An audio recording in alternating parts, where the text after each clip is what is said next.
Hello everyone, welcome back to my channel UPSC chemistry mystery with Ruchika. आज का ये video हमारा एक नया चैप्टर की तरफ हमें लेके जाएगा। एटॉमिक स्ट्रक्चर का सेकंड पार्ट है हमारा हाइड्रोजन एटम। इस वीडियो में हम इंट्रोड्यूस करेंगे हाइड्रोजन एटम को। इसमें जो शॉर्डिंजर वेव इक्वेशन का फॉर्मूला हाइड्रोजन एटम के लिए क्या होगा। अभी तक हमने कार्टेशियन इक्वेशन के फॉर्मेट में हमने शॉर्डिंजर वेव इक्वेशन पढ़ी हुई है। इस वीडियो में हम पढ़ने वाले हैं पोलर कोऑर्डिनेट्स के फॉर्म में। ठीक है स्टूडेंट्स, चलिए बढ़ते हैं आज के इस वीडियो में। सबसे पहले कि hydrogen atom is a system of a single electron and a single proton maintaining the constant distance. Therefore Schrodinger wave equation for this may be written as Hamiltonian operator. किसी भी फंक्शन पे लगता है अगर तो हमें एनर्जी दे देता है। ये जो इलेक्ट्रॉन हमारा मूव कर रहा है इस प्रोटॉन के इस न्यूक्लियस के बाहर जो इलेक्ट्रॉन मूव कर रहा है पूरा का पूरा सेंटर ऑफ मास हमारा यहाँ पे आ रहा है और ये स्टेशनरी ऑर्बिट में रिवॉल्व करता है। ये हम बता चुके हैं आपको ऑलरेडी। ठीक है, अगर हमें इस हाइड्रोजन एटम की एनर्जी निकालनी है तो ऑफ कोर्स हमें हैमिल्टोनियन ऑपरेटर उस फंक्शन पे लगाना पड़ेगा, तभी हमें एनर्जी निकलेगी। ये इस हैमिल्टोनियन ऑपरेटर, लैप्लेशियन ऑपरेटर, ये मैंने आपको कवर कराया है वीडियोस में, आप उसको एज अ रेफरेंस पढ़ सकते हो। इस वीडियो को पढ़ने से पहले वहाँ जाओ, उसको पढ़ो कि हैमिल्टोनियन ऑपरेटर और लैप्लेशियन ऑपरेटर क्या होता है, किस चीज़ को क्या इसके रिजल्ट्स होते हैं, किस चीज़ को ये हमें देता है। ठीक है, चलिए फॉर हाइड्रोजन एटम के लिए अगर हम लिख रहे हैं हैमिल्टोनियन ऑपरेटर को,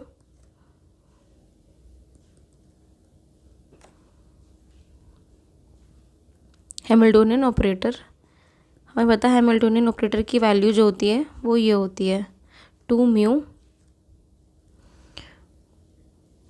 टोटल लैप्लेशियन ऑपरेटर का स्क्वायर प्लस वी, मतलब पोटेंशियल। वी यहाँ पे पोटेंशियल डिनोट करता है।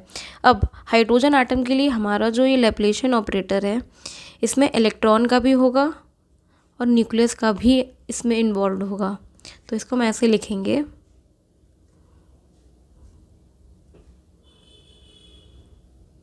H Dirac square mu electron का लैप्लेशियन ऑपरेटर का स्क्वायर प्लस न्यूक्लियस का लैप्लेशियन ऑपरेटर का स्क्वायर प्लस वी।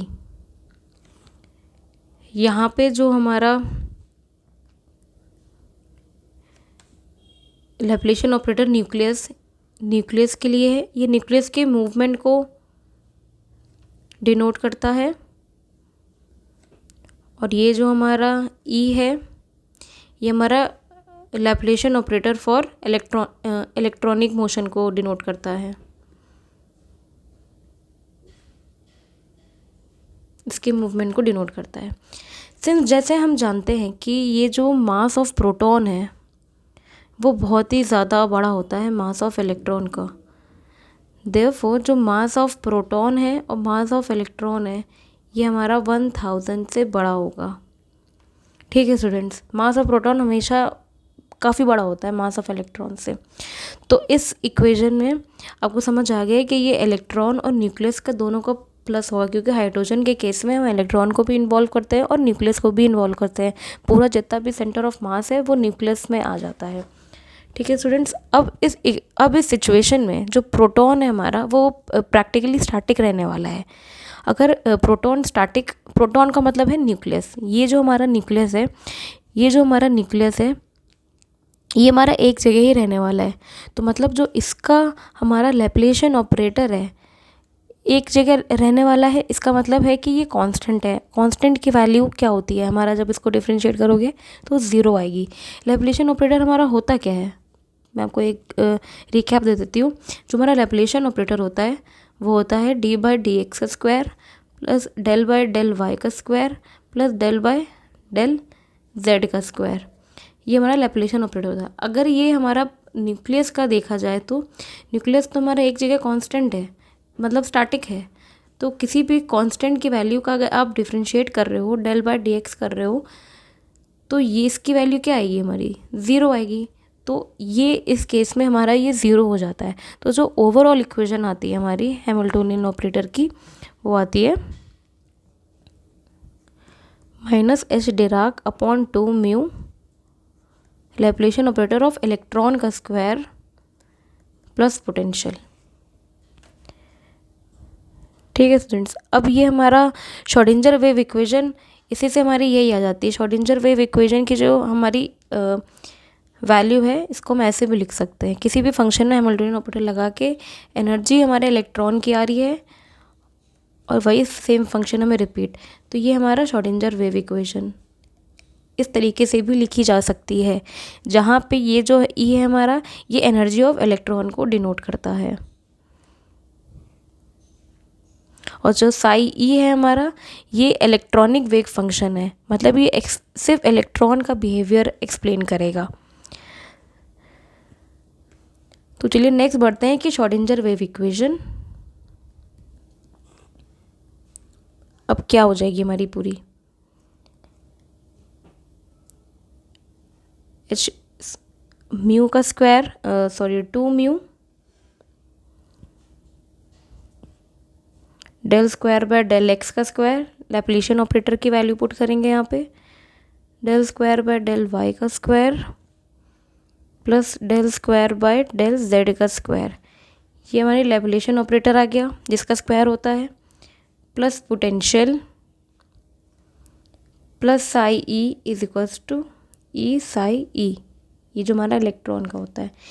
ये जो वैल्यू है हमने इसको ऐसे लिखी है, इसको ऐसे लिख सकते हैं श्रोडिंगर वेव इक्वेशन में।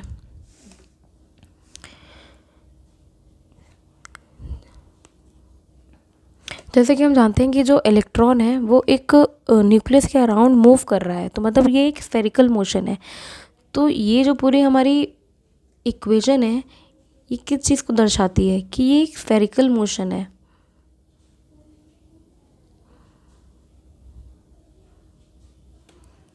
क्योंकि इलेक्ट्रॉन जो है हमारा न्यूक्लियस के अराउंड रिवॉल्व कर रहा है एक स्फेरिकल मोशन में, जहाँ पे न्यूक्लियस हमारा स्टैटिक है।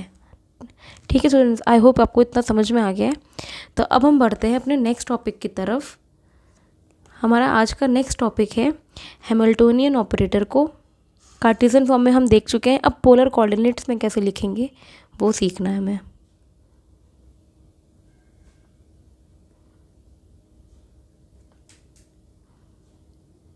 Hamiltonian operator in polar coordinates, ये टॉपिक इतना इम्पॉर्टेंट नहीं है। आज का ये जो वीडियो है थोड़ा सा बोरिंग हो सकता है, क्योंकि इसमें बहुत ज़्यादा हमारा जो मैथमेटिक्स के कॉन्सेप्ट है बहुत ज़्यादा लगने वाले हैं, इंटीग्रेशन वगैरह ये सब चीज़ें, तो इतना डीपली नहीं आता है यूपीएससी में, बट आपको पढ़ना ज़रूरी है, क्योंकि अब यूपीएससी बॉम्ब फेंकता रहता है। तो कब क्या आ जाए, सीधे सीधे क्वेश्चन नहीं पूछ रहे हैं, वो एड़े टेढ़े तरीके से पूछ रहा है। ठीक है, तो आपको पढ़ना तो पड़ेगा, एटलीस्ट 1-2 बार तो आप रिवाइज़ कर लो, ताकि कुछ भी टॉपिक छूटे ना, अगर आपको 300+ गेन करना है तो। चलिए इसमें एक हम डायग्राम बनाते हैं, अगर हमें पोलर कोऑर्डिनेट्स में देखना है तो।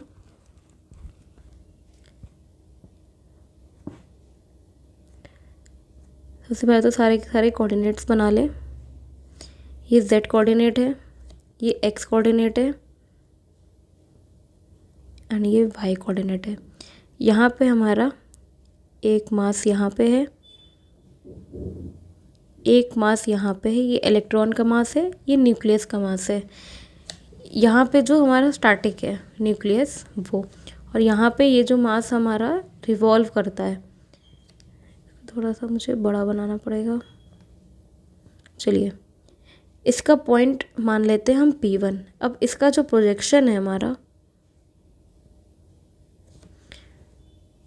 वो P2 पॉइंट में, P1 डैश पॉइंट में आता है।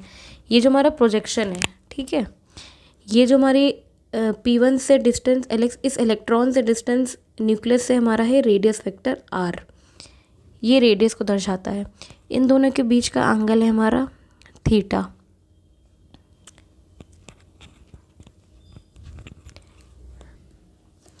ठीक है स्टूडेंट्स, ये इसका हमारा प्रोजेक्शन हो गया, ये वाई कोऑर्डिनेट हो गया। अब जो प्रोजेक्शन से हमारा जो एंगल है इसे हम बोलते हैं फाई। ये हमारा मास ऑफ न्यूक्लियस हो गया, ये मास ऑफ इलेक्ट्रॉन हो गया। अब इस प्रोजेक्शन को एम ई डैश आप डिनोट कर सकते हो। यहाँ पे थीटा जो है वो रेडियस वेक्टर को डिनोट करता है जो कि जेड एक्सिस के साथ है। ठीक है, और ये जो हमारा साई है वो एक्स एक्सिस के साथ है। तो अब आगे बढ़ते हैं। अब इसमें आप ये लिख सकते हो, एक जो हमारी जो एक आप फॉर्मल स्टेटमेंट लिख सकते हो कि R is the radius vector which explains the motion of electron जो कि स्फेरिकल है, having the mass M E around the M one, around M E around M one लिख लिया, अराउंड एम एन, ठीक, which is the nucleus. Mass M E remains practically static. Theta is the angle of azimuth. यहाँ पे जो theta की value है, theta को denote किया है एंगल ऑफ एजिमुथ।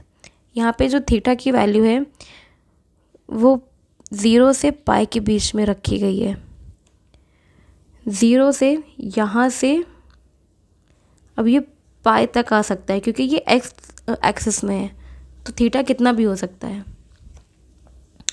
अब यहाँ पे जो फाई की वैल्यू है इसको एंगल ऑफ एजिमथ बोलते हैं और फाई को बोलते हैं एंगल ऑफ जीनथ,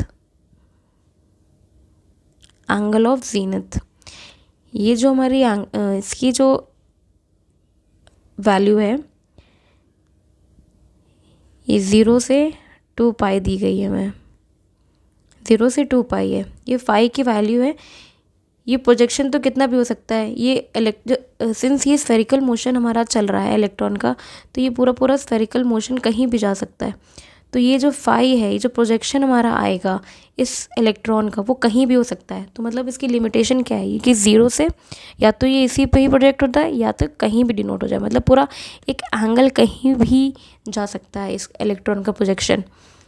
तो ये पूरा होल कवर कर रहा है 360 डिग्री, इसीलिए पूरा कवर कर रहा है 360 डिग्री, इसीलिए इसका 2 पाई दिया हुआ है इसका जो। और जो रेडियस है हमारा,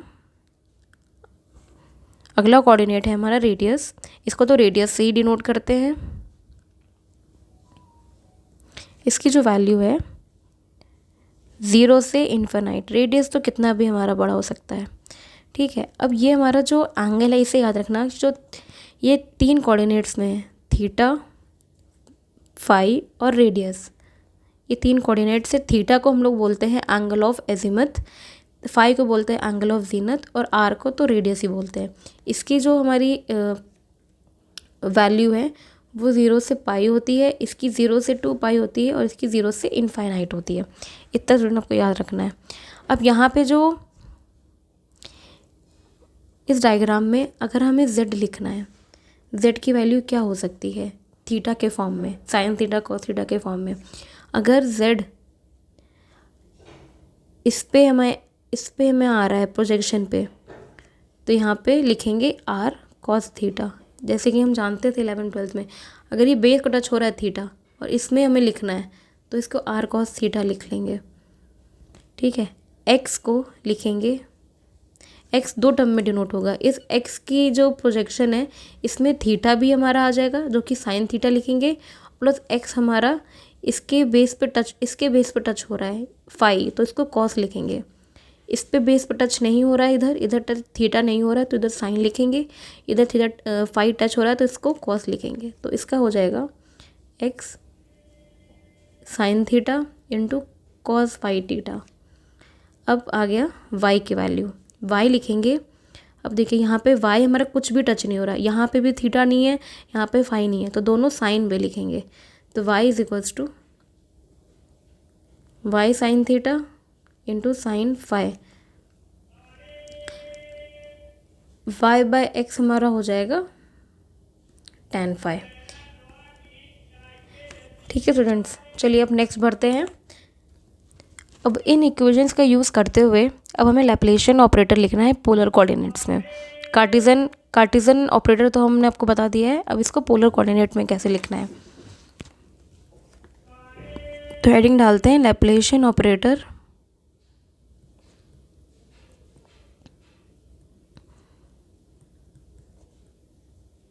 इन polar coordinates.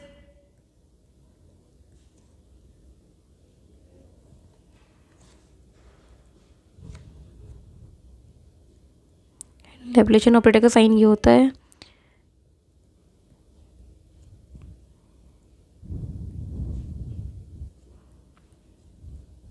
Del upon del are plus 1 upon are square sine theta. इसको आर स्क्वायर से हमें मल्टीप्लाई करना है, del upon del theta into sine theta del upon del theta plus 1 by r square sine square theta. यहाँ पे r square खाली था, यहाँ आर स्क्वायर साइन थीटा बढ़ गया, यहाँ पे r square sine square theta हो गया। गाइस अगर आपको समझ में नहीं आ रहा है तो प्लीज़ आप इसको रट लो, इससे बेटर ऑप्शन कुछ भी नहीं होगा, क्योंकि आपको अगर सीधे सीधे आ गया तो सीधे सीधे आपको लिखना ही है। वहाँ पे ज़्यादा डीपली घुसोगे तो समझ में आने में दिक्कत हो सकती है। जैसे जितना मैं बता रही हूँ उतना इनफ है, जैसे याद करना है मैं आपको बता रही हूँ।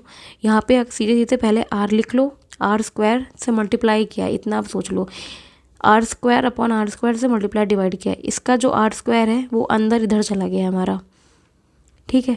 यहाँ पे आर स्क्वायर लिखा, अब यहाँ पे आर स्क्वायर साइन थीटा, अब यहाँ पे मान लो कि साइन थीटा से मल्टीप्लाई किया गया है तो साइन थीटा अंदर चला गया है इसमें। अब यहाँ पे r square sine square theta, अब यहाँ पे साइन स्क्वायर में नहीं लिखना है, हमें सिंपली फाई के टर्म्स में ही लिखना है। चलिए अब ये हमारा लैप्लासियन ऑपरेटर आ गया पोलर कोऑर्डिनेट्स में।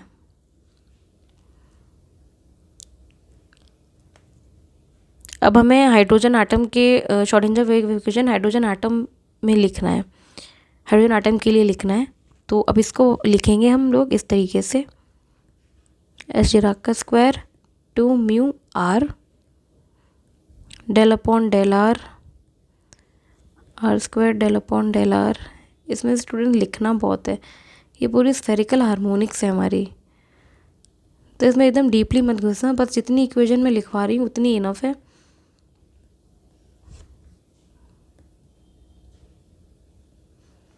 क्योंकि एज अ केमिस्ट्री का स्टूडेंट्स मैथ्स आपका ऑप्शनल नहीं है, आपका ऑप्शनल केमिस्ट्री है, तो इसीलिए अगर नहीं समझ में आ रहा है तो सीधे रट लो। बहुत बच्चे होते हैं रट के भी कर ले जाते हैं, बट आप मैं सजेस्ट करेंगे थोड़ा सा 1-2 बार समझ लो फिर आप रट लेना। Psi E is equals to E psi E, simple वही है जो मैंने आपको बताया, हैमिल्टोनियन ऑपरेटर लगा दिया पूरा इसमें, ये पूरा हैमिल्टोनियन ऑपरेटर, ये सॉरी हमारे लैप्लासियन ऑपरेटर आ गया, ये पूरा हैमिल्टोनियन ऑपरेटर है। आई होप आपको ऊपर वाली इक्वेशन में ये जो इक्वेशन थी हमारी हैमिल्टोनियन ऑपरेटर की, ये इक्वेशन, ये हमने सेम यही इक्वेशन लिखी हुई है, ये हैमिल्टोनियन ऑपरेटर, ये हमारा लैप्लासियन ऑपरेटर। लैप्लासियन ऑपरेटर ये अभी ये कार्टेशियन फॉर्म में लिखा हुआ है, ये अभी कार्टेशियन फॉर्म में लिखा हुआ है, अब यहाँ पे हमने इसको पोलर कोऑर्डिनेट्स में लिखा हुआ है, यही सेम इक्वेशन हमने इसको यहाँ पे लिख ली है। आई होप आपको समझ में आया है।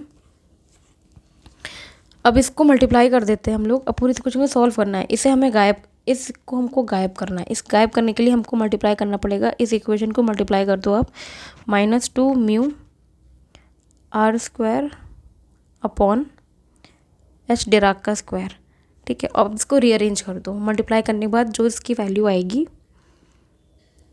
Del upon del are are square del upon del are plus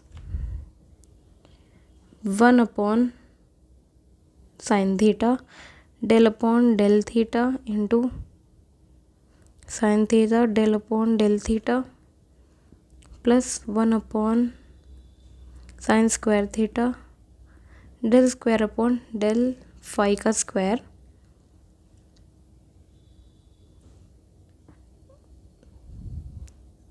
ये हमारा इतना आ गया। अब लिखेंगे ये हमारा psi E plus 2 mu are square upon H Dirac का square E minus V psi E is equals to 0। ठीक है स्टूडेंट्स, ये हम इसको इससे मल्टीप्लाई कर दिया, फिर इसको इससे मल्टीप्लाई कर दिया, फिर जो आया इधर ले जाके हम इधर इक्वल टू 0 से इसको इक्वेट कर दिया। ये हमारी इक्वेशन आ गई पूरी। अब यहाँ जो हमारा साई ई है, मैंने बताया आपको, ये इलेक्ट्रॉनिक वेव फंक्शन को डिनोट करता है। यहाँ पे जो साई ई है इस इक्वेशन में, साई ई इस इक्वेशन में ये एंगुलर को भी डिनोट करेगा और रेडियल मोशन को भी डिनोट करेगा। मतलब ये एंगुलर पार्ट भी डिनोट कर रहा है इस इक्वेशन का और रेडियल पार्ट भी डिनोट कर रहा है इस इक्वेशन का। सिंस ये जो हमारा आर, थीटा और साई, ये जो तीन हमारे फंक्शंस हैं ये इंडिपेंडेंट है, तो मतलब ये इलेक्ट्रॉनिक वेव फंक्शन में एक्सप्रेस किए जा सकते हैं। इलेक्ट्रॉनिक वेव फंक्शन के जो प्रोडक्ट्स हैं उसमें एक्सप्लेन किए जा सकते हैं। मतलब इसको हम लोग r into theta into psi भी लिख सकते हैं। अब इसका इलेक्ट्रॉनिक वेव फंक्शन कैसे रहेगा मैं आपको बताती हूँ। इसका जो प्रोडक्ट रहेगा इलेक्ट्रॉनिक वेव फंक्शन में इसको एक्सप्रेस किया जा सकते हैं। तो जो आर है हमारा, ये आर, इसको हम लोग इससे भी डिनोट कर सकते हैं। थीटा को हम लोग इससे डिनोट करेंगे, तो बगल में मैं थीटा लिख दूँ। अब इनका मल्टीप्लिकेशन हो रहा है तीनों फंक्शन का, क्योंकि ये तीनों इंडिपेंडेंट है, इसलिए इनका प्रोडक्ट हम लिख सकते हैं। थीटा को हम लोग इससे डिनोट करेंगे, फाई को सॉरी इससे डिनोट करेंगे, तो ये हमारा एक प्रोडक्ट हो जाएगा इलेक्ट्रॉनिक वेव फंक्शन। ये हमारा रेडियल, ये सिर्फ और सिर्फ आर पे डिपेंड करेगा, ठीक है। ये सिर्फ और सिर्फ हमारा थीटा पे डिपेंड करेगा और ये सिर्फ और सिर्फ फाई पे डिपेंड करेगा हमारा। ये आपको याद रखना है। अब इन सब की वैल्यू, इनकी वैल्यू, इनकी वैल्यू और इनकी वैल्यू, हमें ये आर की जगह हमें ये पुट करना है, थीटा की जगह हमें ये साइन पुट करना है और फाई की जगह हमें ये साइन पुट करना है इस इक्वेशन, इस वाली इक्वेशन में। अब इस इक्वेशन पुट करने के बाद हमारा जो वैल्यू है ये आती है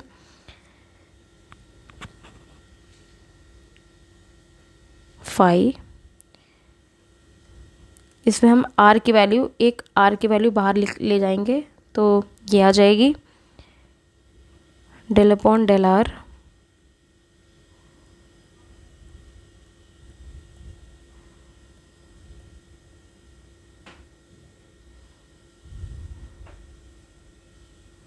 जैसे मैं लिख रही हूँ आप प्लीज़ अपने कॉपी में इसको नोट कर लेना, फिर इसको बार बार रिवाइज करके इसको याद कर लेना।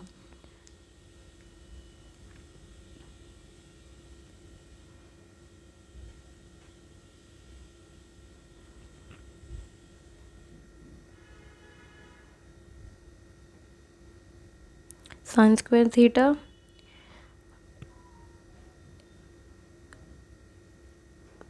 अपॉन डेल फाई का square plus 2 mu are square upon H Dirac का स्क्वायर ई माइनस वी। यहाँ पे साई लिख रहे हैं, मतलब तीनों का प्रोडक्ट लिखोगे यहाँ पे, this into this, this is equals to 0। ये सेम इक्वेशन में लिख ली इसके फॉर्म में। अब इसको इस पूरे इक्वेशन को मल्टीप्लाई करना है हमको 1 अपॉन आर, इस साइन से हमें मल्टीप्लाई करना है ताकि ये वैल्यू हमारी कट जाए, जितनी जितनी मैक्सिमम छोटी आ जाए हमारी उतना अच्छा है इक्वेशन को। तो एक पूरी ओवरऑल इक्वेशन हमारी ये आती है 1 by R del upon del are, are square R upon del are plus 1 upon sine theta del upon del theta into sine theta del upon del theta plus 1 by phi का sine into 1 by sine square theta into del square phi का sine upon del phi square plus 2 mu are square upon H Dirac का square, यहाँ पे E plus minus इधर से हमने लेके इसको v माइनस होता है ना, v का हमारा वैल्यू होती है -z⁴/4πε, तो यहाँ पे हमारा आ जाएगा प्लस, तो z v की जगह रख देंगे z⁴/4πε0r इज इक्वल्स टू 0। अब ये जो हमारी पूरी इक्वेशन आई है, ये इसे एकदम रट लो, एकदम अच्छे से याद कर लो, जहन में बसा लो। ये हमारी श्रोडिंगर वेव इक्वेशन है हाइड्रोजन एटम के लिए। अगर क्वेश्चन आता है तो इस पे सीधे सीधे आ सकता है। ये हमारी है Schrodinger wave equation for hydrogen atom. हमने सिंगल इलेक्ट्रॉन के लिए हमने देख लिया था, जो hydrogen atom specifically hydrogen atom के लिए। ये अगर बोल दिया, अगर पूरा कोऑर्डिनेट्स में श्रोडिंगर वेव इक्वेशन लिखो तो आपको ये पूरा डिराइव करना है। बहुत लंबा प्रोसीजर नहीं, ये 20 नंबर का आएगा, तभी आएगा क्वेश्चन, वरना नहीं आएगा। यहाँ पे डिनोट करना है कि क्या क्या जो वैल्यूज़ हैं वो किस चीज़ को डिनोट करती है, मतलब जितने भी हमने यहाँ पे वेरिएबल्स यूज़ किए हैं वो क्या क्या डिनोट करता है। देखो z तो हमारा चार्ज को डिनोट करेगा।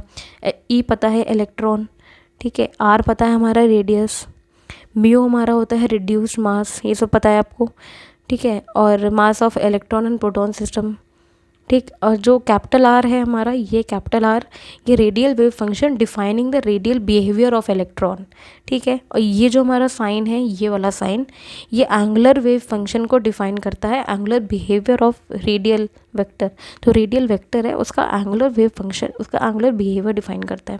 और ये जो हमारा है फाई का जो साइन है, ये हमारा एक जो प्रोजेक्शन हमारा होता है, जो प्रोजेक्शन हुआ है हमारा इस मास ऑफ इलेक्ट्रॉन का, जो प्रोजेक्शन हुआ है ये फाई, ये हमारा इसको डिनोट करता है, ठीक है। तो आई होप आपको इतना समझ में आया। अब नेक्स्ट टॉपिक, सो ये स्टूडेंट, नेक्स्ट टॉपिक है हमारा श्रोडिंगर वेव इक्वेशन में लिखना है हाइड्रोजन आटम में उसका जो रेडियल पार्ट और एंगुलर पार्ट दोनों को अलग अलग लिखना है आपको। तो इसका जो टॉपिक हमारा होगा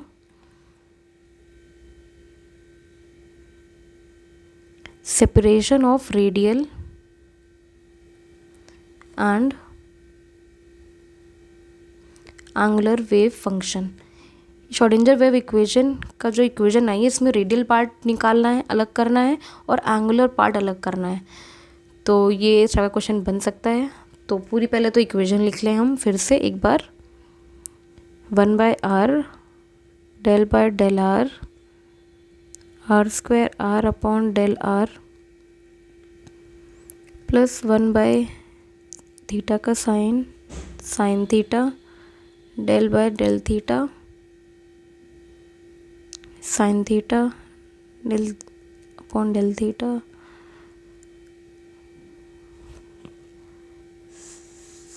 साई 1 अपॉन sin² थीटा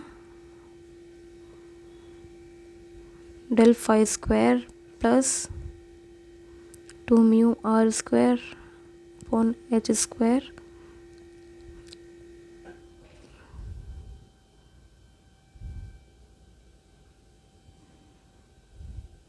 ये हमारी इक्वेशन आ गई, ठीक है। अब इस इक्वेशन में हमें 3 इंडिपेंडेंट इक्वेशन लिखनी है।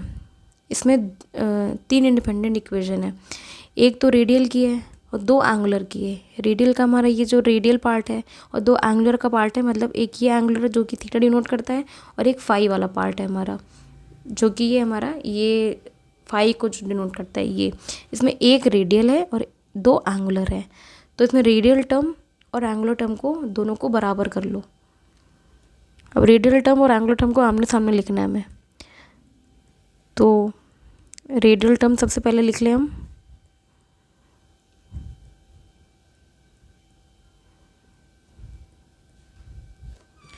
del r plus 2 mu square upon h Dirac का square e plus z⁴ upon 4πε0 r।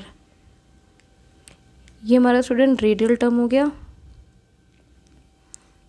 ये इस इक्वेशन का रेडियल पार्ट हो गया।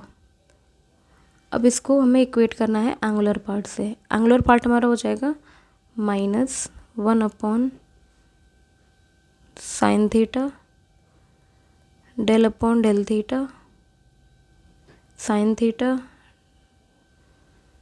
ऑन डेल थीटा, थोड़ा सा हौच पौच हो रहा है स्टूडेंट्स, एंड प्लस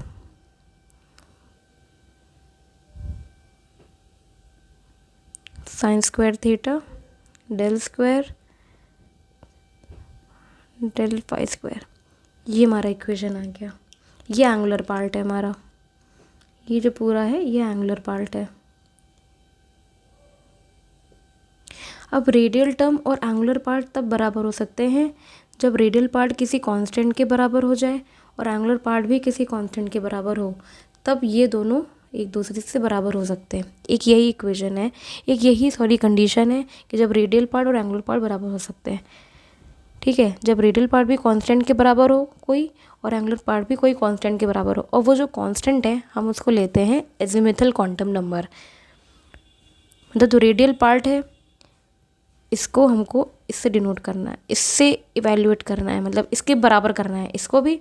और जो एंगुलर पार्ट है L+1 इसको, जब ये एक कांस्टेंट लिया हमने, अगर ये इसके बराबर है ये इसके बराबर है, तो मतलब ये इन दोनों ये आपस में बराबर हो जाएंगे। ठीक है, ये L हमारा क्या है, एजीमुथल क्वांटम नंबर, ये एक कांस्टेंट है। ठीक, जो कि इंडिपेंडेंट, मतलब इंडिपेंडेंट है, किसी पर डिपेंड नहीं कर रहा है क्योंकि कांस्टेंट है। अब इसमें जो हमारा फाइनल इक्वेशन आती है,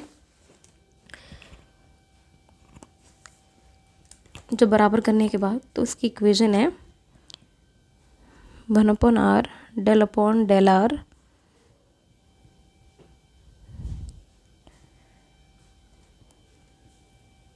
plus 2μ r² upon h Dirac का square e plus ZE² upon 4πε0r is equals to L+1।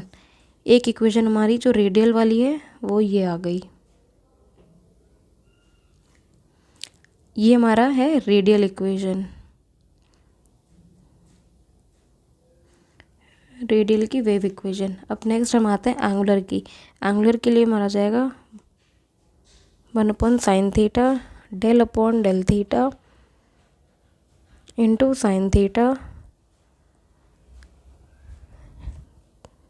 Plus 1/φ का साइन स्क्वायर थीटा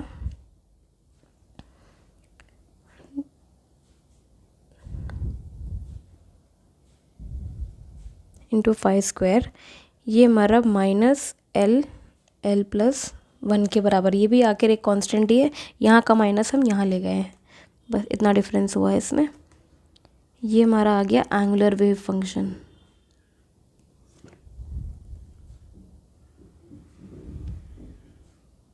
ये हमारा आ गया एंगुलर वेव इक्वेशन। ठीक है, अब इसमें जो हमारा रेडियल वेव फंक्शन है, रेडियल वेव इक्वेशन है, ये हमारा साइज ऑफ द ऑर्बिटल को बताएगा कि ऑर्बिटल का साइज कितना है। अगर ये पूछ रहे हैं तो सीधे सीधे रेडियल वेव इक्वेशन को डिराइव कर दो। एंगुलर वेव इक्वेशन ये हमारा शेप बताता है कि ऑर्बिटल का शेप कैसा है। ऑफ कोर्स ये बात है, अगर रेडियल बता रहे हो मतलब रेडियस पे डिपेंड हो रहा है, तो मतलब साइज़ कितना है, जितना बड़ा रेडियस होगा उतना बड़ा साइज़ होगा उसका। अब शेप बताने के लिए आपको एंगल बताना पड़ेगा, किस एंगल पे टिल्ट है, कितना टिल्ट है, तो वो हमारा शेप बता देगा। तो सो नेक्स्ट स्टूडेंट ये है कि जो ये हमारा ये एंगुलर वेव इक्वेशन है, ये हमारा अगला भी 2 पार्ट में डिवाइडेड है। पहला, ये 2 इंडिपेंडेंट इक्वेशन में डिवाइड होता है। पहला है एक एजीमुथ डिपेंडेंस और दूसरा है फाई डिपेंडेंस। ठीक है स्टूडेंट्स, पहला है हमारा एजीमुथ डिपेंडेंस, दूसरा है हमारा फाई डिपेंडेंस। अब पूरे इक्वेशन को, ये जो पूरी इक्वेशन है, इस इक्वेशन के पूरे को अगर हम साइन स्क्वायर थीटा से मल्टीप्लाई कर देते हैं, अबव इक्वेशन को मल्टीप्लाई कर देते हैं साइन स्क्वायर थीटा से, तो जो इक्वेशन हमारी आएगी साइन थीटा अपॉन साइन ये del/del theta sine theta plus L plus 1 sine square theta is equals to -1 upon psi का symbol upon psi phi square. इसको हम लोग m से डिनोट करते हैं। m मतलब m स्क्वायर से डिनोट करते हैं। ये m स्क्वायर मतलब हो गया हमारा मैग्नेटिक क्वांटम नंबर। यहाँ पे जो m ये भी एक कांस्टेंट के बराबर है, मैग्नेटिक क्वांटम नंबर इसको बोलते हैं। तो मतलब कि both side of the equation will be equal if and only if they are independently equal to a particular constant. ठीक है students, this constant is identified as m square. m square से इसको डिनोट करते हैं, जो कि है magnetic quantum number. ये दोनों इक्वेशन तभी हमारी होगी जब m ये भी किसी कांस्टेंट के बराबर होगा। तो इसमें एक एजिमुथ डिपेंडेंस हो जाएगा और एक फाई डिपेंडेंस हो जाएगा। इसको हम बोलते हैं फाई, इसको हम बोलते हैं फाई, और इसको हम बोलते हैं m स्क्वायर डिपेंडेंस। अब इसी को यूज़ करते हुए हमारी जो इक्वेशन है, मतलब यूजिंग दिस m स्क्वायर वाली और फाई वाली, वी गेट एक इक्वेशन आ जाएगी sine theta upon del theta sine theta del upon del theta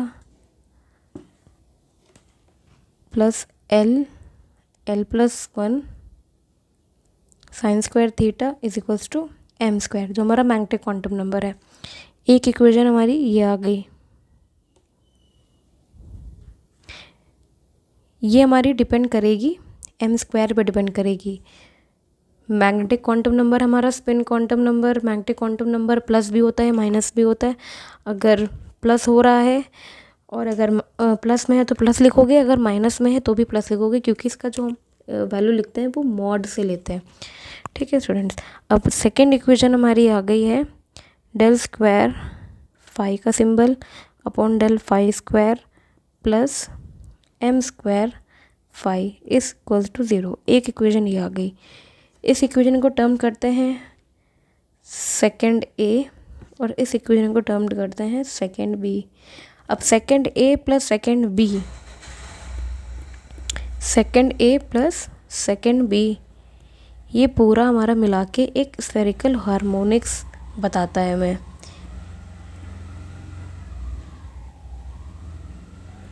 मतलब ये दोनों इक्वेशन हमारी स्फेरिकल हार्मोनिक्स को बताती हैं। तो स्टूडेंट्स आज के लिए इतना। थोड़ी सी लंबी वीडियो हो गई, थोड़ी सी बोरिंग भी है। इसमें आपको मतलब याद भी कर सकते हो, आप थोड़ा समझ लोगे तो ज़्यादा बेटर है। बट हाँ, मतलब क्वेश्चंस इसमें इतने ज़्यादा डीपली नहीं आते हैं, तो मैं रिकमेंड करूँ कि 2 से 3 बार इसको पढ़ लो, तो टॉपिक्स कुछ कवर हो जाएंगे। बाकी जो इंपॉर्टेंट टॉपिक्स हैं जो हर बार रिपीट हो रहे हैं उस पर ज़्यादा फोकस करो। ये मैंने आपको समझा दिया है, चाहती तो मैं इसको स्किप कर देती, बट क्योंकि इतना इंपॉर्टेंट नहीं है, मैं आगे से मतलब जो ऑर्बिटल्स वाले क्वेश्चंस आते हैं, एस ऑर्बिटल पी ऑर्बिटल, तो मैं डायरेक्टली उस पर जंप कर सकती थी। बट मैं नहीं चाहती कि कोई भी टॉपिक स्किप हो, क्योंकि क्वेश्चन कहीं से भी बन सकता है। तो एक बार इसको गो थ्रू कर लोगे तो आई होप आपको आसानी से मतलब समझ में आने लगेगा। कुछ भी दिक्कत हो तो आप PSP भी रेफ़र कर सकते हो, या इसमें आपको कुछ भी समझ में नहीं आ रहा है तो आप मेरे टेलीग्राम चैनल पे मैं लिंक दे दूँगी नीचे, आप उस पर भी मुझे मैसेज कर सकते हो कुछ भी। तो ठीक है गाइस, नेक्स्ट वीडियो में हम इसी के आगे कंटिन्यू करेंगे। Till then please subscribe my channel and please अगर आपको अच्छा लग रहा है तो लाइक कर दो। थैंक यू गाइस, मिलते हैं नेक्स्ट वीडियो में।